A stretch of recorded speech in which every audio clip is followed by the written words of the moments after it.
तामिळनाडूच्या राजकारणात जे घडलंय ना, त्याने फक्त दक्षिण भारतच नाही तर संपूर्ण देशाच्या राजकारणात मोठी खळबळ उडवली आहे. अनेक वर्षांपासून काँग्रेस आणि डीएमके ही युती एकत्र होती. इंडिया आघाडीमध्ये डीएमके हा काँग्रेसचा सर्वात विश्वासू साथीदार मानला जात होता.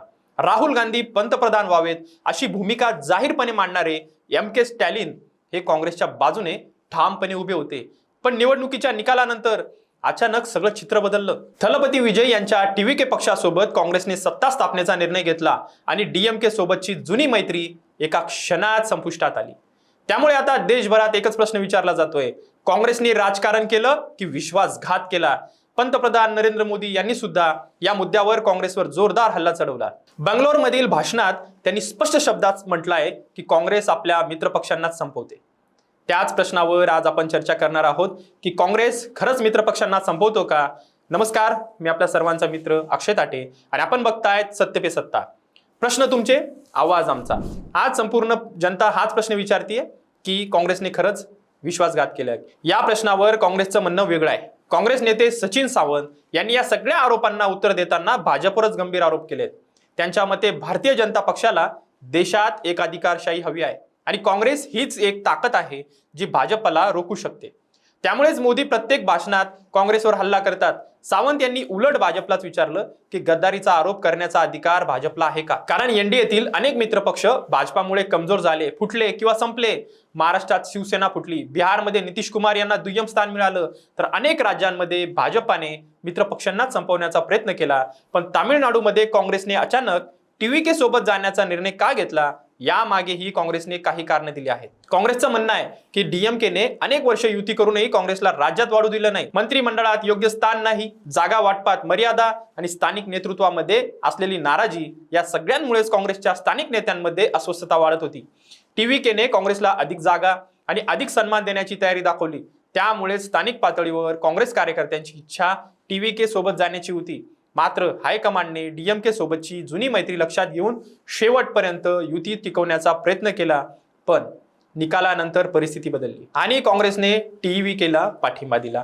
या निर्णयामागे आणखीन एक मोठं कारण म्हणजेच भाजपला तामिळनाडूमध्ये रोखणं. तामिळनाडूमध्ये द्रविडियन विचारधारा आहे आणि सेक्युलर राजकारणाचा मोठा प्रभाव आहे. भाजपला या राज्यात अजूनही मोठा पाय रोवता आलेला नाही. पण जयललिता यांच्या निधनानंतर AIADMK कमजोर झाली आणि भाजपने त्या पक्षावरच नियंत्रण मिळवण्याचा प्रयत्न केला. अशा परिस्थितीत थलपती विजय यांचा उदय हा भाजपसाठी एक नवीन राजकीय पर्याय ठरू शकतो अशी चर्चा होती.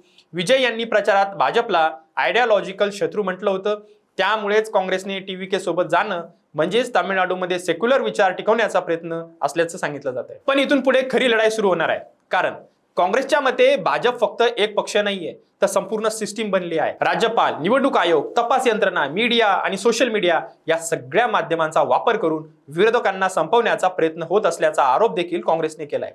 पश्चिम बंगाल, महाराष्ट्र, बिहार, उत्तराखंड अशा अनेक राज्याचं उदाहरण देत काँग्रेस म्हणते की भाजप विरोधी पक्षांची सरकार पाडण्यासाठी कोणत्याही थराला जाऊ शकते. तामिळनाडूमध्येही राज्यपालांनी टीव्हीकेला उशिरा निमंत्रण देणं, बहुमत सिद्ध करण्याबाबत निर्माण झालेला वाद आणि सततचा राजकीय दबाव यामुळे पुढचा संघर्ष अधिक तीव्र होणार हे स्पष्ट दिसत आहे.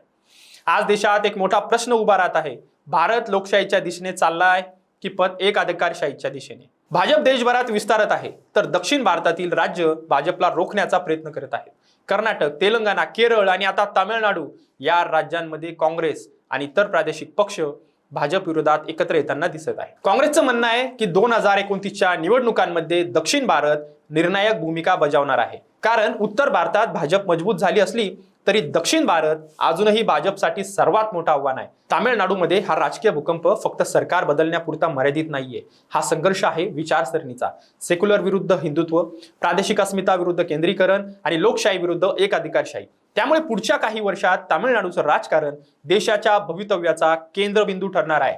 आणि म्हणूनच आज संपूर्ण देशाचं लक्ष एका प्रश्नाकडे लागलंय. थलपती विजय आणि काँग्रेसची ही नवी युती भाजपला रोखणार की देशाच्या राजकारणात आणखीन मोठं वादळ निर्माण करणार? आपल्याला काय वाटतं? काँग्रेसने खरंच स्टॅलिनचा घात केलाय का? विश्वासघात केलाय का? की काँग्रेसने जो निर्णय घेतला थलपती सोबत जाण्याचा तो योग्य आहे? नक्की कमेंटमध्ये कळवा. आणि अशाच महत्त्वपूर्ण माहितीसाठी, राजकीय माहितीसाठी बघत राहा सत्य पे सत्ता. धन्यवाद. 2 महिन्यानंतर सिंगापूर ब्रांचला प्रमोशन होतंय तुझं. कॉंग्रॅच्युलेशन्स. काय ग, तुला आनंद नाही झाला? मॅडम, तुम्हाला माहितीच आहे की मला पीसीओडीचा त्रास आहे. दिवसभर फटीग असतो, सारखा मूड स्विंग होतो. उगाच एवढी जबाबदारी कशाला घ्यायची? अगं एवढं सिरियस नाहीये ते. त्यावर सोपा उपाय आहे, डॉक्टर चाटेज होमिओपॅथी क्लिनिक. अगं किती जणींनी तिथे उपचार घेतलेत. महाराष्ट्रात अनेक ठिकाणी त्यांच्या शाखा आहेत.